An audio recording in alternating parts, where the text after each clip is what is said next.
Buen día. El tema del que voy a exponer hoy es las etapas de la actividad probatoria. Generalmente, el acto procesal puede estar constituido por uno o por varios actos, dependiendo si es simple o compuesto. Es simple claramente cuando solo tiene un acto o compuesto cuando está integrado por varios actos que provienen de diferentes sujetos del proceso y realizados en diferentes oportunidades, tal como sucede con el testimonio.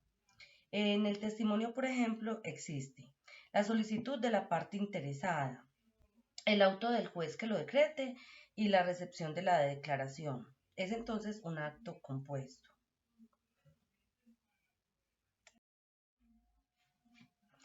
En la actividad probatoria suelen distinguirse tres grandes etapas: la producción, la asunción y la valoración. La producción es un conjunto de actuaciones que cumplen los sujetos con el fin de integrar al proceso las pruebas tendientes a establecer los hechos materia de controversia. Esta etapa, a su vez, está constituida por otras etapas que son la averiguación, la proposición, la ordenación y la práctica. Aunque la calidad de sujetos de la actividad probatoria la tienen el juez y las partes, no se descartan la participación de terceros, por medio de los cuales llega la información y son denominados órganos de prueba. Estos terceros son los testigos y los peritos.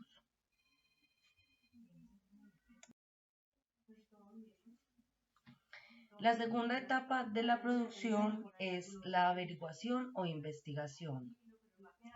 Esta etapa persigue obtener información relacionada con los hechos que van a constituir el objeto del proceso y la manera como ellos ocurrieron. Es en esta fase donde el aseguramiento tiene mayor aplicación, aunque no se descarta en otras actuaciones posteriores como la práctica.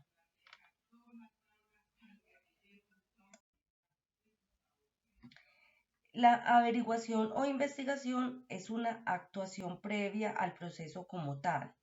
En materia penal, la investigación le corresponde a la Policía Judicial dirigida por la Fiscalía. Y aunque no está escrito en la investigación, también puede participar el imputado para establecer los hechos en los que va a fundamentar su defensa. En otras ramas del derecho procesal, como la civil, la de familia, la laboral y la de lo contencioso administrativo, le corresponde a las partes y sus apoderados la investigación y así indagar los hechos para determinar los medios probatorios que se pueden y que se van a utilizar. En esta fase también se da el aseguramiento.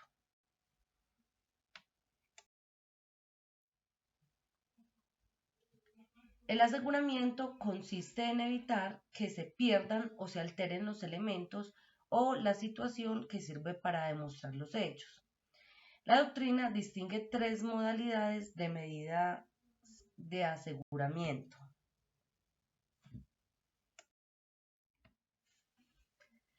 A. El apoderamiento material preventivo tanto de cosas como de personas. Este apoderamiento se da en materia penal con la detención preventiva del presunto delincuente y con la incautación de los elementos con los que se cometió el delito. B. Recepción anticipada de pruebas. Esta se da en materia penal principalmente y en materia civil. En penal se presenta en las diligencias que surte la policía cuando tiene el informe de la comisión de un delito, como es la recepción de los testimonios de las personas que se encuentran en el lugar y el levantamiento del cadáver. En penal no se descarta que, por ejemplo, se pueda practicar una inspección judicial para establecer hechos que generan responsabilidad extracontractual. En los artículos 183 al 190 del Código General del Proceso están consagradas las pruebas extraprocesales que pueden recaer sobre todos los medios. C. Coerción para la práctica. Esta implica una conducta por parte del funcionario que tiene a su cargo las medidas coercitivas para obtener la práctica de la prueba. Se da en materia tanto civil como penal, por ejemplo, en los allanamientos y en las sanciones a los testigos que no comparecen el día y la hora que fueron citados para la recepción del testimonio. La segunda etapa de la producción es la proposición. Denominada comúnmente petición, es la solicitud que hace cualquiera de las partes de uno o varios medios probatorios. La proposición se presenta en todos los medios probatorios sobre los que el juez posteriormente se tiene que pronunciar.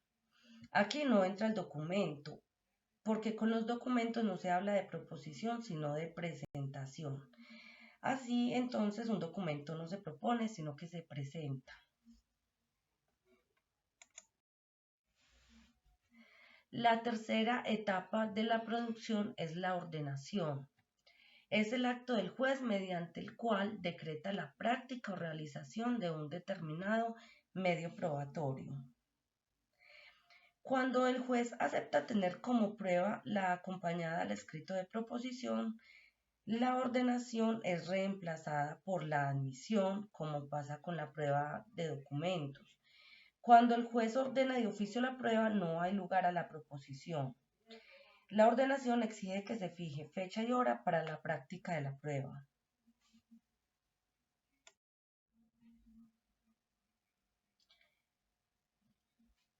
La cuarta etapa de la producción es la práctica.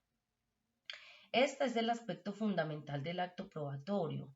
Consiste en recibir el testimonio o la declaración de parte, verificar los hechos materia de la inspección, etc. Cuando se trata de prueba pericial, la práctica se desarrolla mediante varios actos, que consisten en la posesión de los peritos, el análisis del objeto materia del experto, la presentación y el traslado de las partes.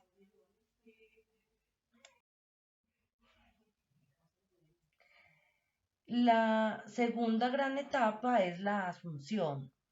Es el conjunto de operaciones sensoriales e intelectivas que realiza el juzgador para conocer los hechos materia de la prueba.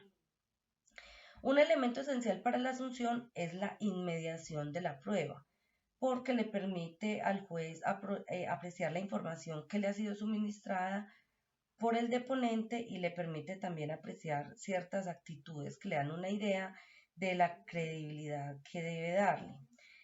Cabe resaltar que no es lo mismo la asunción que la recepción de la prueba. La asunción es un elemento esencial de la recepción.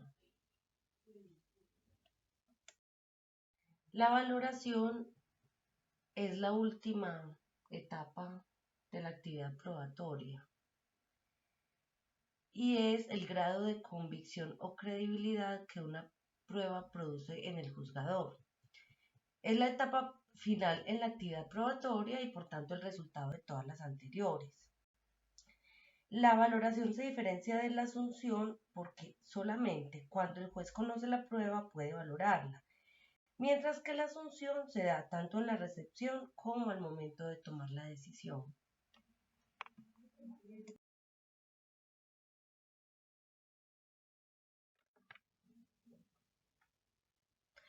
Existen dos sistemas para valorar la prueba.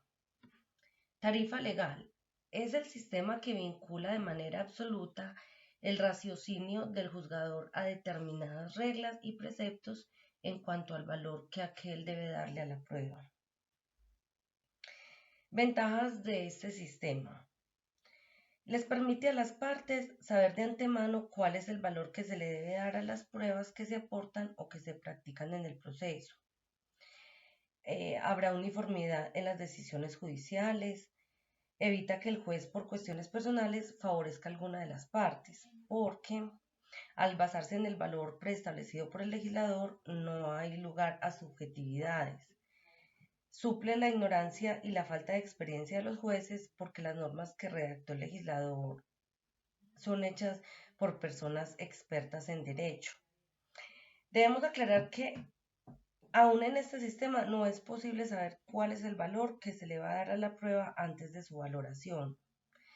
¿Qué desventajas tiene este sistema?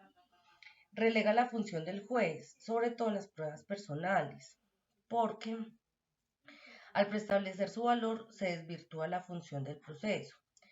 Por ejemplo, las pruebas testimoniales deben ser analizadas en cada caso en concreto para que el juez al valorarla tenga en cuenta aspectos como la edad del testigo, la capacidad de memorizar y en general todos los aspectos necesarios para apreciar mejor la prueba.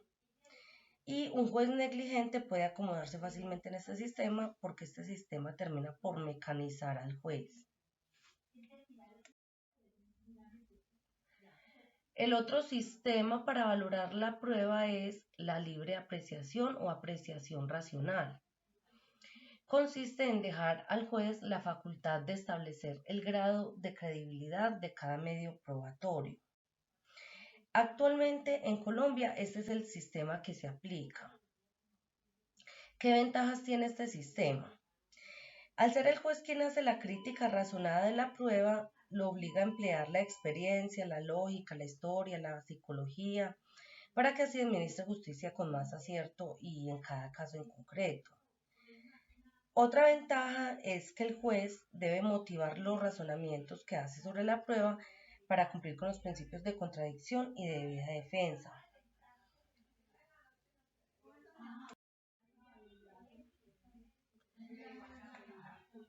Características que distinguen la libre apreciación.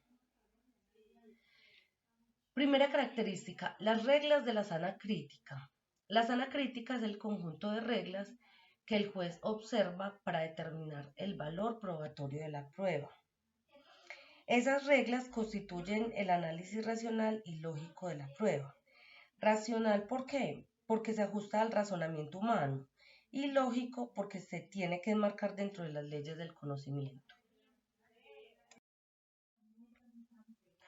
Otra característica de la libre apreciación es que el juzgador debe analizar y sopesar cada prueba en particular.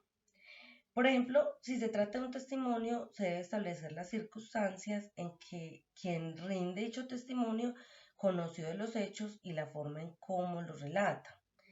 La precisión que esa versión tenga con la realidad, de acuerdo con la experiencia, es lo que le da eficacia a la prueba. Por ejemplo, no es lo mismo alguien que da su versión con exactitud sobre hechos que ocurrieron en la noche en un escenario oscuro, que quien duda y no puede alcanzar esa exactitud por las mismas razones. Es más creíble este último.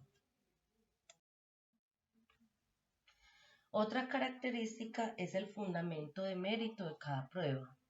Esta es una exigencia expresa de los textos legales y constituye soporte esencial del sistema de la libre apreciación de la prueba.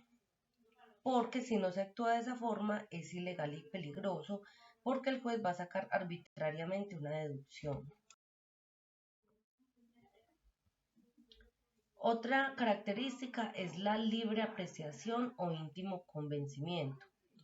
Según esta concepción, el juez tiene libertad para formar sus convencimientos valiéndose de los medios probatorios sin tener que motivar su conclusión. Esto es propio del jurado de conciencia que está eliminado de nuestro medio, pero sigue vigente en sistemas del common law. Este sistema carece de individualidad porque aunque el juez no tiene que motivar los fundamentos de su decisión, esos fundamentos existen y para tomar dicha decisión debe evaluar las pruebas de acuerdo con las reglas de la sana crítica. La valoración se debe efectuar en la sentencia o en el auto que le pone término al proceso o al incidente. En cualquiera de esas providencias, el juez deja constancia de los argumentos de cada prueba en particular y de su conjunto o unidad, para llegar a una conclusión que luego deja plasmada en la parte resolutiva, aplicando las disposiciones legales que regulen la controversia. El fin de la valoración es el grado de credibilidad que el juzgador obtiene con la prueba. Si se logra es positivo o si no se logra es negativo. Hay dos criterios extremos respecto del fin de la prueba, el criterio de la verdad y el de la certeza. el que considera que el fin es obtener la verdad, que es una concepción esencialmente objetiva, y el de la certeza, que dice que basta con que el juez esté convencido que los hechos ocurrieron y que lo hicieron de cierta manera para tomar su decisión.